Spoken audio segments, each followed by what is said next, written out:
Good evening, everybody. My name is Sue Smith and I'm the membership chairman for the Civic Trust. And first of all, I'd like to introduce you to Gareth Jane, who is also a trustee, and he's hosting the meeting this evening and in charge of all the technology. Will you say hello, Gareth, to everybody? Hello, everybody. Lovely to see you all here tonight. Thank you very much, Gareth. Now, it's my pleasure to introduce Andrew Armstrong, our speaker this evening. And Andrew has been the city archaeologist since May 2012, and he provides advice to the city planning department and he makes recommendations to them. Now, just recently, the last thing I saw him present was a Street Through Time, which was part of the History Festival, absolutely fascinating, all about Westgate Street, which was really, really a great presentation. I looked him up today on LinkedIn, like a lot of people we do these days, and I found to my surprise that he was a member of the CIA. Is that right, Andrew? You're a member of the CIA?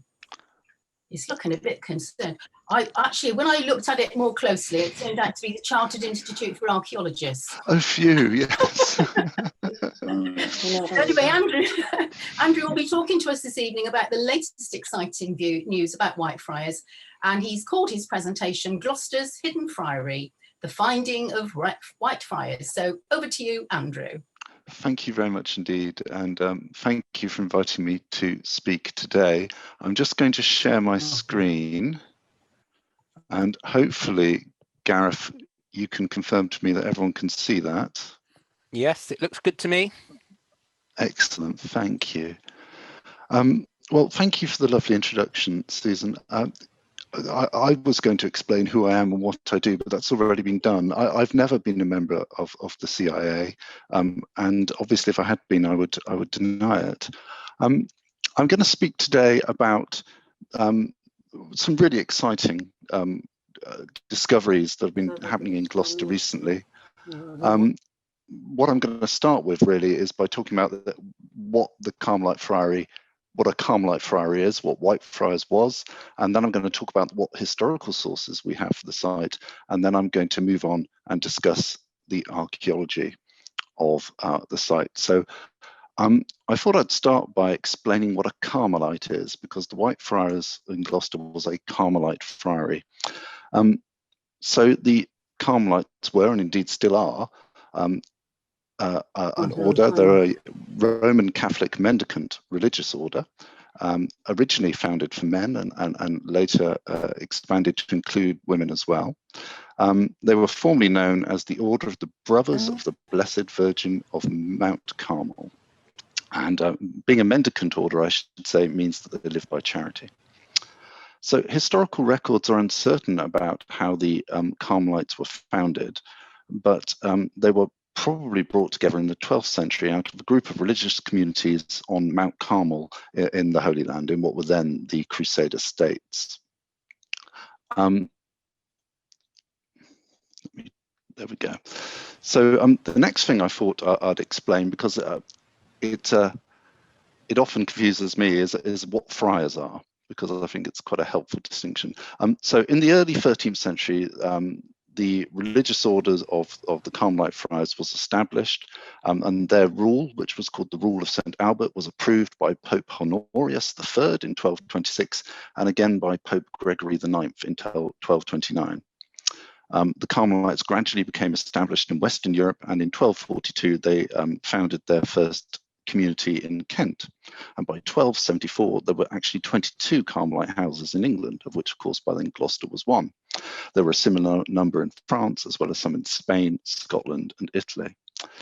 They were referred to as Whitefriars in England because they wore white cloaks over brown robes. Before we go any further, what is a friar then? Well, I was fairly sure I knew, but I checked earlier on Wikipedia, and it agrees with what I thought, so I've put it up here. Friars are different to monks in that they are called to live the evangelical counsels, so their vows of poverty, chastity and obedience in service to society, rather than living apart from society, which this quote refers to as cloistered asceticism and devotion. So how that translates in practical terms is that friars tended to live near people. They tend to live in towns and cities whereas monks tended to live in the countryside. It's not a hard and fast rule, but it's a good general rule. So the most significant orders of friars were the Dominicans, the Franciscans, the Augustinians, and the Carmelites. And these are reflected by their corresponding abbeys, friaries, and priories in Gloucester. For example, Blackfriars, which is on the top left image here, Greyfriars, which is the bottom right, but also, of course, Lantony Priory, St. Peter's, which is now the cathedral, and St. Oswald's. Blackfriars is Dominican, Greyfriars is Franciscan, St. Peter's is Augustinian. But these friaries and priories and cathedrals, they all survive above ground. You can see them, and therefore they survive in popular consciousness. Whitefriars alone has completely gone. So it has been something of a challenge to locate its actual firm location. Well, we don't know exactly where it is, or at least we didn't. We do now. But when we started, we did have a lot of clues. So that's what I'm going to talk about next. So we know from, this is quite a blurry picture of Gloucester, for which I apologise, but we know from historical sources that the House of Carmelite Friars in Gloucester was founded around or just before 1268. It's the latest of the friaries to be established in Gloucester. It was outside the walls at the northeast corner of the town. So we always knew it was broadly where the old bus station was.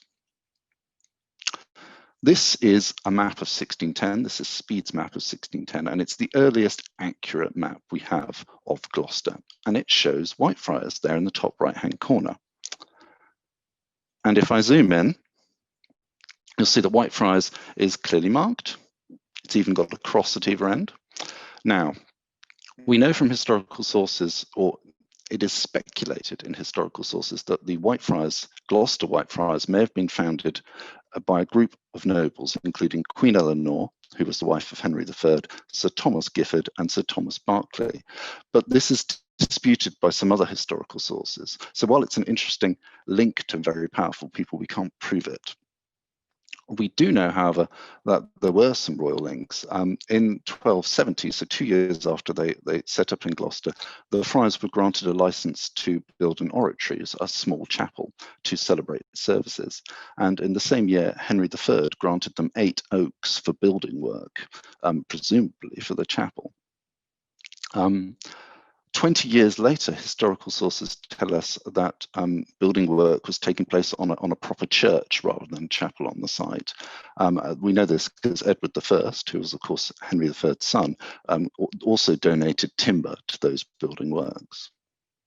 In 1293, the friars were licensed to preach and to hear confessions. I don't know what they were doing beforehand. I think they were mainly saying prayers for the souls of the dead and that sort of thing. And by 1328, there were 30 friars in the community. At the very high point, there were no more than 31 friars in the Gloucester community. Historical sources do let us know the names of some of the priors. We know remarkably little about this friary, but we do have some names. So we know the earliest known prior is Nicholas Cantilupe, who was prior between 1420 and 1430. Then there's David Boys, Nicholas Hart, and Thomas Knight. Of these, Nicholas Cantilupe is worthy of note because he was actually a brilliant doctor of theology who studied at Cambridge and who was a friend of the Duke of Gloucester, who was the brother of the king at the time. So some of the priors of the Carmelite Friary were important people rubbing shoulders with other important people. But certainly the last couple of priors were not. And prior to that, we have no information. So the priory grew, it expanded, and it became mildly influential. But certainly by the dissolution of the monasteries in 1538, the royal visitor, who was Richard Ingworth, Bishop of Dover, reported to Thomas Cromwell that the Whitefriars were ready to surrender to the king. He mentions that Whitefriars at Gloucester was but a small house and in decay, and some houses taken down and sold. There were actually at this time only 3 friars left in the community, from a high point of 30 or 31. After the dissolution, the friary passed into private ownership and was gradually demolished. So most of the Whitefriars buildings were said to have been demolished around about 1567, according to some historical sources. And in 1637, so nearly 100 years later, a surviving building is referred to in historical sources, which was a brick and stone building known as the Founder's Lodging, which by then was converted into a barn. Now, the map I'm showing you here is thought to date from about 1648, and it is a plan of the defences of the city of Gloucester as constructed during the English Civil War. Gloucester had sided with the Parliament during the war and was famously besieged by Royalist forces in August 1643 before being relieved on the 5th of September. The map clearly shows a structure marked as the Friars Barn, which has been incorporated into the defences of the city. For a building to have been utilised by the defenders in this manner suggests it must have been made of stone or brick, because it would have been capable of stopping a bullet.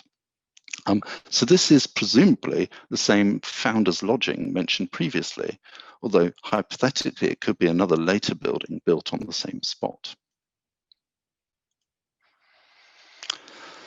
So this is the Hall and Pinnell map of 1780. We know that the barn that was on the site, the Friars Barn, was pulled down in the late 17th or early 18th centuries, after which the name Friars Ground was given to the site, and that seems to have been the only reminder of the friary. If I zoom in, hopefully you can see the words Friars Ground there. This is actually a really useful map because it clearly shows you that there are no structures surviving in this area now. The buildings, oh, sorry, can you see my mouse here, Gareth? Oh, no, I've got to move back.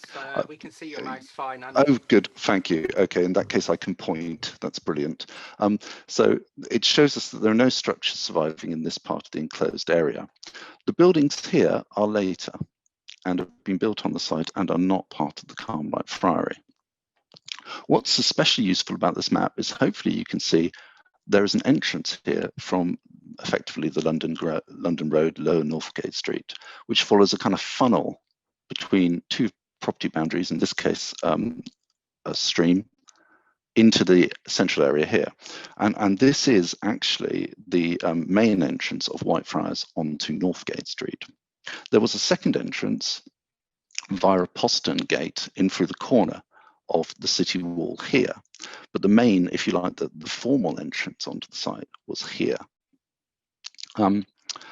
So the historical sources are limited, but they do give us some information. We know there was a chapel on the site. We know where the entrance to the site is. We know there was later a church on the site. And we can make some informed guesses based on what we know from other friaries in Gloucester on what ought to be on the site. I mean, it's reasonable to assume that the Whitefriars would have had a complex of buildings, including kitchens, refectories, accommodation, stables and barns, as well as the church, possibly also a cloister. It's also quite possible that there was a cemetery attached to the complex. Certainly most Carmelite friaries have a cemetery, often with some hundreds and hundreds of bodies associated with them. What we don't know at this stage, or didn't know before doing archaeological work, was exactly where the complex was, how substantial the buildings were, and how well preserved they were. What I've done here is I've very crudely, I confess, overlaid the extent of the Friars Ground as a red outline on a modern map of the site. So here is the old Bruton Way multi-storey car park, here's Bruton Way itself, and here's what I think was the land registry office there. So hopefully that gives you some idea of where the Carmelite property, the land they owned, is in relation to modern day Gloucester. Now, the first archaeological evidence we have for the Carmelite Friary was found in 1974. And it was found in this light blue location marked on the plan in Market Parade by an archaeologist who was watching the excavation of a sewer run down the middle of Market Parade. And what the archaeologists found was evidence of a medieval building in this broad location here. The building had a glazed floor tile and mortared floor. It had mortared limestone walls, and there was a human burial set in the floor of the building. The archaeologist felt that this was likely to have been part of a chapel or a church associated with the Whitefriars precinct. Those remains were only about 1 metre below ground level under Market Parade itself. Sadly, we have no photographs of those investigations, otherwise I'd show them. But it's not the only early piece of archaeological work that may have found evidence of the Friary. The area marked in green here was a large area of groundworks carried out in 1982 at the junction with London Road. And these works were undertaken to, I think, improve the Bruton Way ring road. And you can see from this photograph, the building behind is still there, by the way. It's an architect's office, I believe now. But you can see how much ground the builders dug up to create the ring road. They've dug right down onto the natural geology at the bottom. And what the archaeologist who's watching that found, amongst some interesting Roman remains, he found the remains of a medieval structure, stone medieval structure, and a number of other smaller stone structures, which you can see here are about 1.20 meters or so below ground level. You can see rather nice work stone there with other stonework around. Now, this wasn't identified at the time, but these are probably the remains of the gatehouse or associated structures of the Carmelite Friary. And it's really a great shame that these works, damaging as they were, took place before archaeology was part of the planning process, because whilst that archaeologist did the best he could, he had no powers to stop the builders from doing what they were doing. And what they've done here is basically machine the whole site down to the gravel with a toothed ditching bucket, which would have very much destroyed anything that was there. Ho-hum, we are where we are. Still a very interesting hint of what might be there. And if I pop back to this map, again, you can see we're talking about this location here. So almost certainly a medieval gatehouse up there leading down to the rest of the complex. So that's really where we were archaeologically when I came into post back in 2012.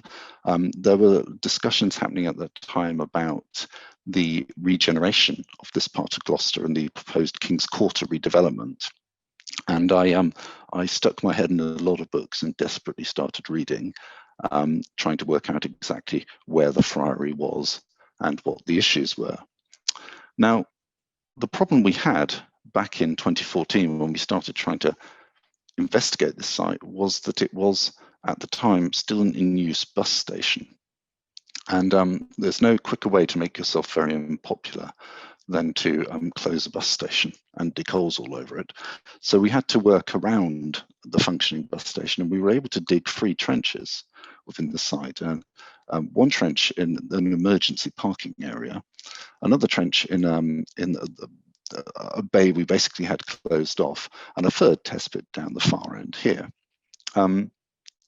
This investigation is a tiny sample of the area where Whitefriars, the Carmelite Friary, might have been. And perhaps unsurprisingly, it wasn't a great deal of help for the medieval archaeology. We found a Roman building here, we found lots of Roman stuff at depth there. But in terms of medieval remains, we just found a medieval rubbish pit here containing pottery and animal bone. And over here in this trench here, nothing of any obvious note, just lots of soil horizons and alluvial flooding horizons that are built up over the Roman layers in these 2 trenches down here. We also found the old surface of the old cattle market as well, which was quite interesting. So whilst we had come away with a better understanding of the Roman archaeology of this part of the site, I was still feeling very worried that there were the remains of a potential chapel over here, and we were picking up nothing in this area over here. Over the course of 2016 and 2017, we went to work on the creation of the new bus station. You're all from Gloucester, so you'll probably remember that the area around here was demolished and construction work began. There were two phases of work that took place for us. One was a series of trial trenches, which I've marked on here in a kind of yellow colour. And that was followed by some archaeological monitoring, which I've marked on in orange. This was monitoring works on a sewer connection. And these were the monitorings of groundworks that were part of the new bus station, the transport hub. And I wasn't expecting to find much about Whitefriars in this area. Indeed, what we actually found at the base of this picture, these are Roman remains. This is rubble, which we found out later is from a Roman building. These are flood deposits that have built up over the Roman remains, and these are soil horizons, which are of late medieval date. So absolutely nothing to do with the Friary at all. And what we also found were these, which are very odd little features. So this is the clay that's built up over the Roman deposits. This is alluvial silt, basically. And in the medieval period, someone has cut short gullies into it. Here's one the archaeologists have excavated. Here's another the archaeologists have excavated. And these were interpreted as being some form of agricultural feature, probably something to do with the creating of raised small ridge and furrow type effects for agricultural exploitation of some kind. But certainly no settlement. As we continued our work on the sewer run and the bus station over here, we did make some really interesting finds. Here's Chris on his Roman building that he found. He looks quite pleased. And you can see a very nice Roman foundation there. And he's quite a depth below ground level there. But nothing medieval. And again, what we found overlying that Roman building were more of these features, which are agricultural furrows again. So the area down the bus station, the old transport hub, wasn't producing any evidence of the Friary at all, but it was producing evidence that this was agricultural land. That kind of fitted what we'd expect, to be honest. This is part of the Friars' ground. It's being worked during the medieval period as agricultural land, probably as part of the Friary. So very interesting from a point of view of Romans, not very exciting with regard to medieval archaeology. But this work did mean that by 2018, we had a new bus station. We had the transport hub. Ta-da, here we are. I think this is a CGI rather than an actual photo. And that meant, of course, that the old bus station went out of use. Hurrah! Which means we can go and dig holes all over the old bus station. So in 2019, the very start of 2019, we went back in, and the trenches we did then are marked in this kind of salmon colour. And whilst the bus station was no longer in use, it was immensely tricky fitting the trenches in some of the locations, and I'll explain why in a second. Here was our intention, that these are some other trenches, but here are the trenches we intended to dig in relation to where we hoped the Friars' barn would be. So we were hoping to intercept the Friars' barn and also potentially to find the line of the Civil War defences that also ought to run through here. The best laid plans of mice and men being what we are. The first trench we attempted to dig was up here. This was actually dug within the Bruton Way multi-storey car park while it was still standing. And the logistics of digging an archaeological test pit in a standing multi-storey car park are trying in the extreme. I can tell you, we had all sorts of concerns about vibration and knocking over the car park, and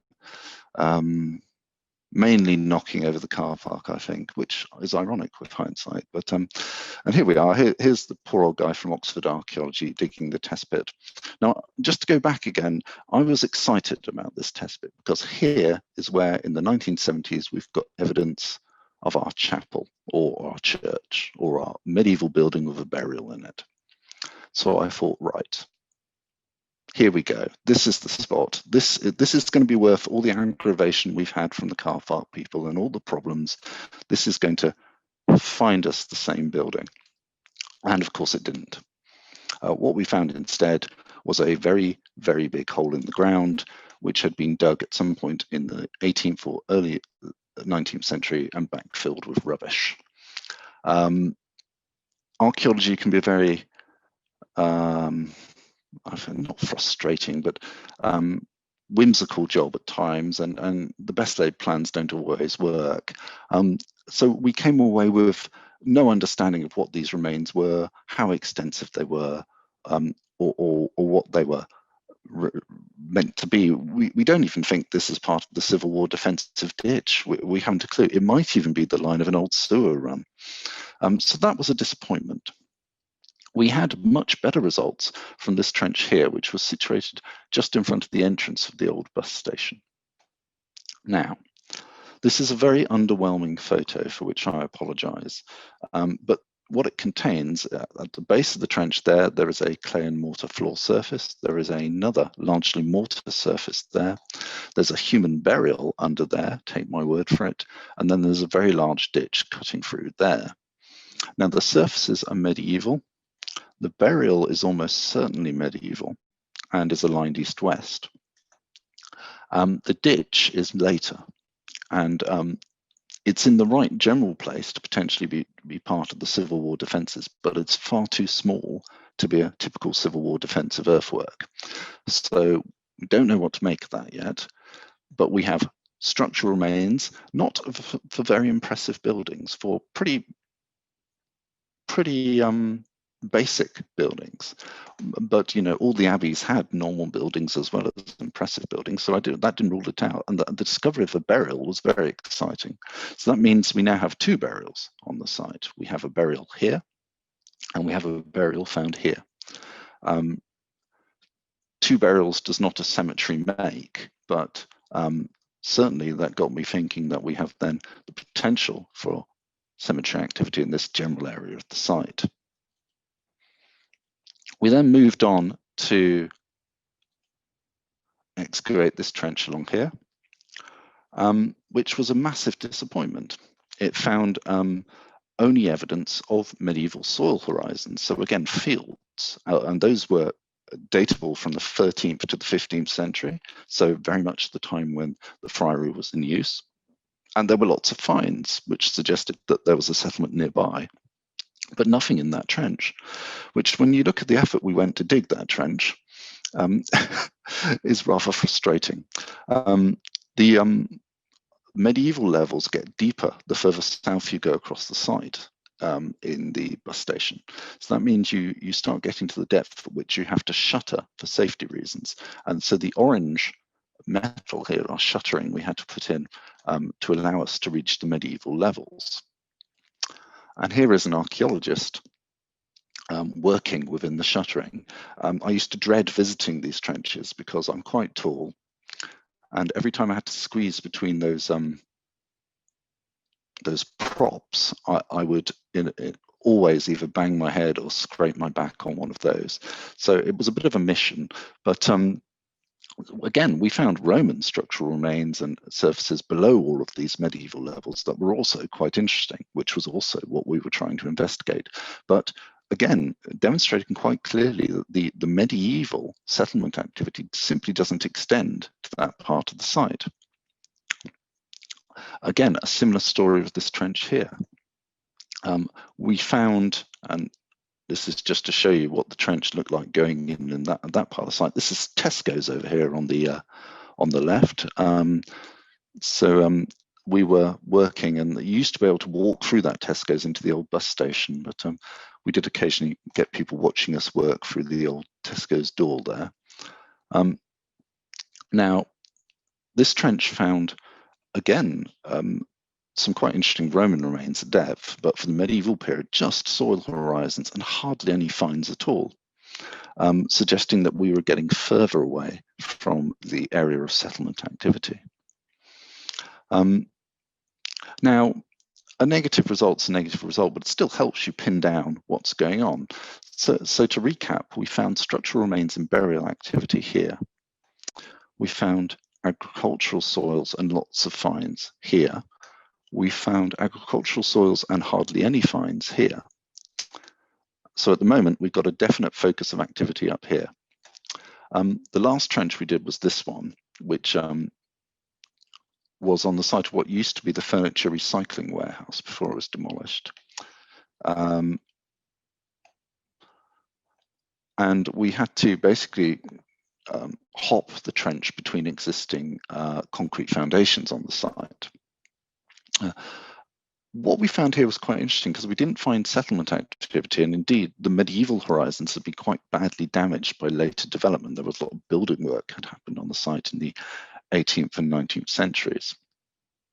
So mainly all we found was soil horizons, but there was also an awful lot of discarded burnt rubbish of medieval dates, so pottery, food waste and that sort of thing. But again, no evidence for settlement activity. So just popping back, settlement activity, no settlement activity. Possible church.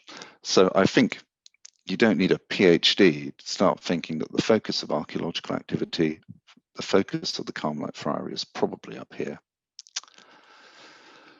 So that was us finished for the time being, and we then waited for this tragic event to happen, which was the destruction of the Bruton Way multi-storey car park, which we all regret, I'm sure, deeply. This did, however, allow us to go back in and to undertake more archaeological trenching in the footprint of the car park to see if we could finally nail down the location of the Friary. And this is what we did at the start of, in the middle of 2020, just after lockdown had eased, if I remember rightly. So we decided to excavate 5 trenches, which I've outlined here in green. The reason for that is there's an existing culvert running down the middle of the site, which we had to keep clear of. So we started working on site and immediately started coming across quite promising artifacts. These are glazed floor tiles of medieval date. They're really quite beautiful. And these were turning up, redeposited in higher levels, in more recent levels.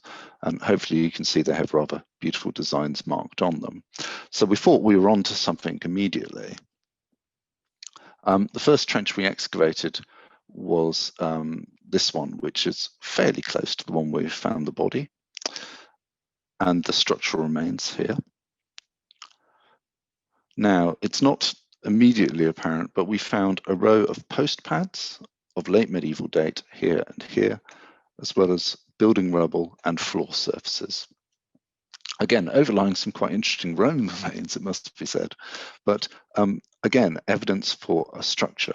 Not a particularly high status or impressive structure, but a structure, again, very comparable to what we'd found previously in this trench here.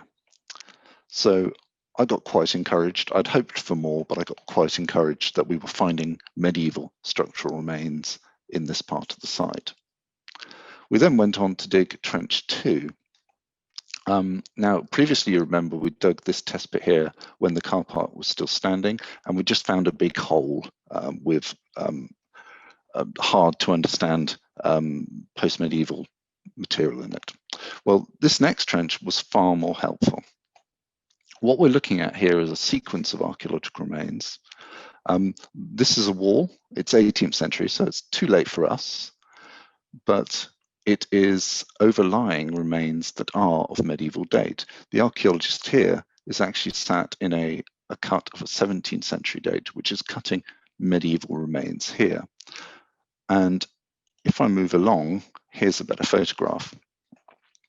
So what we have here is a in situ medieval floor surface. You can see hopefully the broken tiles of the medieval floor.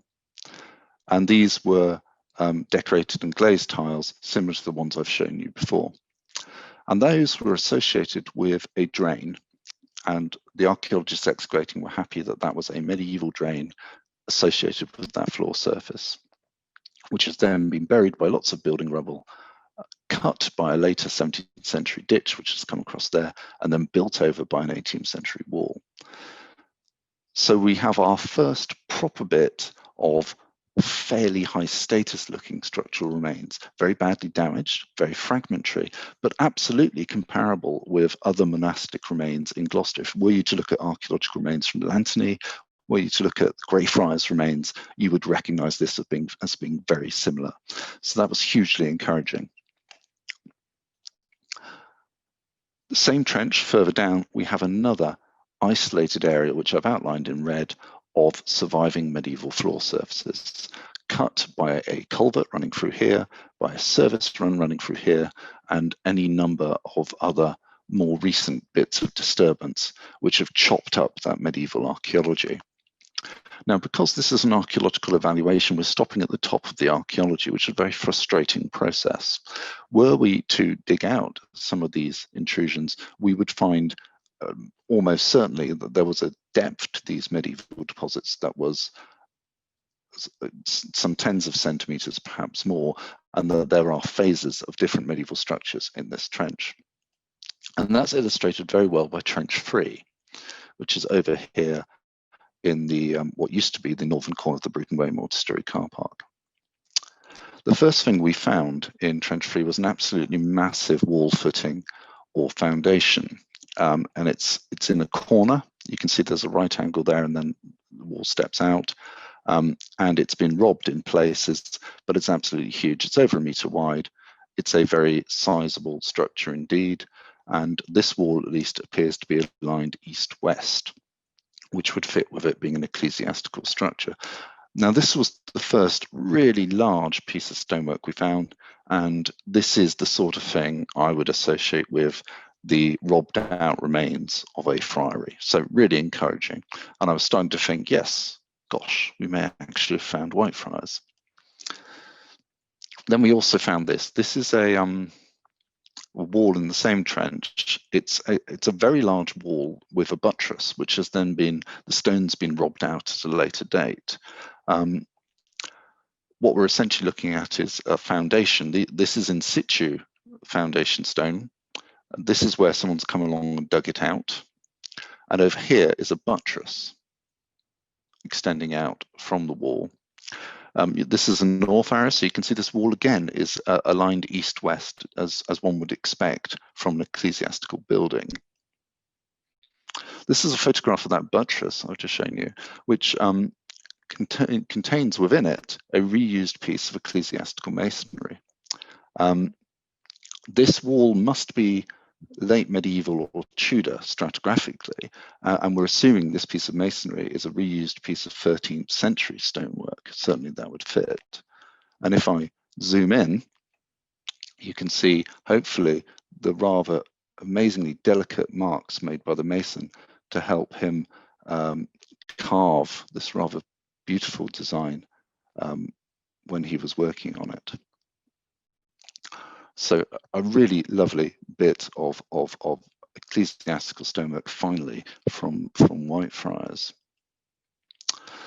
The second last trench we dug, Trench 4, also produced structural remains, but again, these were less impressive than the previous trench. We had a very large floor surface, which is this orange coloured material, which is a mortared mix of mortar and gravel, extending across the site here. It's been cut through later on. It would have just extended all the way across. This is from a pretty sizable building by all accounts, certainly over 30 meters long. And it was associated with a number of walls, one wall there and another wall there, which the archaeologists excavating it were happy were associated with that floor surface. So again, a sizable stone structure, perhaps a little less elaborate than some, extending off into this location.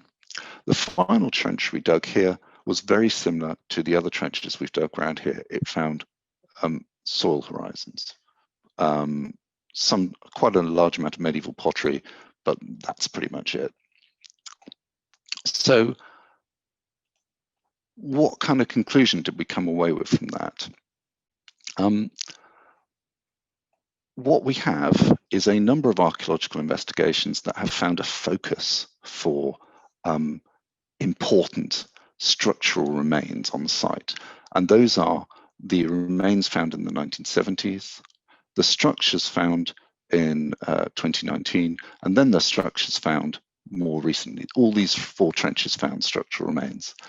So what I've done very crudely is put a yellow circle there. Really, it should be a bit bigger. It should come out to over here, and said that is broadly where the complex, the Whitefriars complex of buildings, is on the site. And that is where we're going to be looking going forward, where we're going to be expecting to find evidence of more impressive structural remains. Now, a note is that we haven't found any more bodies, which is good news, but also a little bit worrying, because it's odd for a Carmelite Friary not to have a cemetery. So one of the things we're going to have to think about going forward on this site is where the cemetery might be or not, and how we can manage that. Now, I've been going on according to this for 42 minutes now. Goodness, I'm nearly finished. Going forward, we are at the moment dealing with a pre-application really for the regeneration of the site, and this is one of the mock-ups of how that regeneration is meant to look. Here's the transport hub, and this is very much the location where we have found the remains of the Whitefriars Priory. This new redevelopment will require the relocation of a large culvert on the site. It will require new sewer runs, and it will require some substantial foundations. And that is going to mean there's going to need to be quite a sizable amount of archaeological investigation before the development happens. We're working on this at the moment, and it's early days, but it's very likely that in the middle of next year, we will be undertaking further archaeological excavations right through the middle of the Whitefriars complex. And it's my hope, and I'm sure it will happen, that we will be sharing those findings on social media regularly with the people of Gloucester about what's going on, what we're finding, and what that's adding to our understanding of the site. And I'm confident also that because we will dig deeper through the sequence, we won't be stopping at the top of the archaeological sequence, we're going to get a better understanding of the whole breadth of the history of the Whitefriars Friary. And hopefully we can come away with a far better understanding of what is still, I think, a lost and mysterious part of this city's history. So thank you all very much for listening. Thank you very much, Andrew. That was absolutely fascinating. And I think what we'll do is see if we can have a look at some of the questions that I'd like you to answer, please. We've got one here from, Alex is actually, I think this is one for Gareth, actually. Can the link be put on the Folk and the Civic Trust website, Gareth?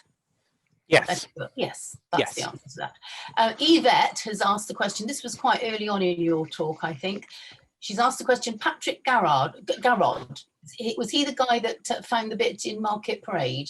That's correct. He found the probable chapel or church in Market Parade. He also found the medieval structures by London Road. Patrick Garrod's work in Gloucester is hugely important. He found so many really important sites, and we owe him a massive debt for kind of jumping into these builders' trenches and recording stuff, which he seems to have done with great perseverance a lot of times. But yes, it was Patrick Garrod, and thank goodness for him. Excellent. The next question is, how soon will the building with Tesco, etc., be demolished, and are there any plans to carry out further archaeological digs scheduled there? Right, I'm fairly confident that as soon as one part of the scheme has been built, they will then be in a position to pull down Tesco's. I think that's in the next 2 years. There will be further archaeological work there. As I mentioned, we're not too concerned in that part of the site about the medieval archaeological remains, because it tends to be proving to be agricultural soils, fields, effectively. But there are Roman remains underlying that are of interest, and there's also the route of the river Twiver running under there, which survives as a kind of filled-in channel, which can be quite of some interest as well. So yes, there will be further archaeological work there as well, absolutely. Actually, it's interesting that because the next question is from Ian H. He says, where does the Twiver go in relation to the site? Historically, the whole of that site is one big river valley, and the Twiver has moved across it in different periods of history. So during the Roman period, we're fairly confident it ran along pretty much the southern edge of the site, and then was diverted into the defensive ditch of the fortress and city, and then ran effectively off through where the cathedral is now. Later on, it's redirected around an outer medieval defence which runs along the edge of Market Parade, and later on still it's culverted and runs today under what was the Bruton Way car park, and then are off around Bruton Way. So it's moved a lot, and our understanding historically is that through prehistory up to the Roman period, it's followed numerous different courses. We have a question now from Jim Dillon. Is there any evidence of the original course of the River Twiver on the site? So that's a bit. I mean, as I've said, we have found earlier courses of the River Twiver, but it's very difficult to know how many they are and what period they date to. It's as I said, it moves around quite a lot. Pauline has got a different question. Are there any pictures you can share of the finds, any more than the tiles you showed earlier, medieval or otherwise? Yes, there are. I don't have them to hand. I mean, certainly we've had some very interesting finds. So we had one of the most interesting finds from the site was actually Roman, and that was a scabbard mount, a decorative gold-plated scabbard mount from a Roman sword sheath, and that was called a Pompeii type scabbard mount because they're generally found in Pompeii, and so it was really rather charming to find it in Gloucester, find one in Gloucester, and so that looked like a kind of palm affair rising out of a central point, and I can send a photo of that to the Civic Trust if you can share that afterwards, if that works. That would be lovely, thank you.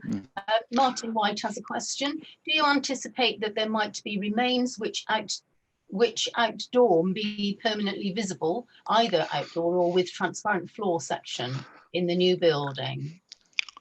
Or could be? We're certainly thinking about it, Martin. I mean, a lot of the structural remains we've found so far are very fragmentary. They are in a matrix that's effectively soil. So exposing them to light will in some respects destroy them. Obviously there are more substantial remains as well. I think if an opportunity comes up to do that, we will seek it. But I think the preferred approach at the moment is to make some really good quality, robust interpretation panels or similar, and integrate those into the new scheme. It's easier in terms of maintenance, and it carries less unknowns. I think part of the problem is that once we've got a proposal for a building on the site, and we do the archaeology, we're doing the archaeology to on those bits of the site that have to be destroyed so the building work can go ahead. So by its very nature, preserving those bits becomes very difficult. So certainly if we come across something really important, we will, but I think we're going to have to react slightly to what we find. Now that's the last of the questions we've got up there. So I don't know if there's anybody else that's got a question that could quickly type their message in now that we might be able to see it. Or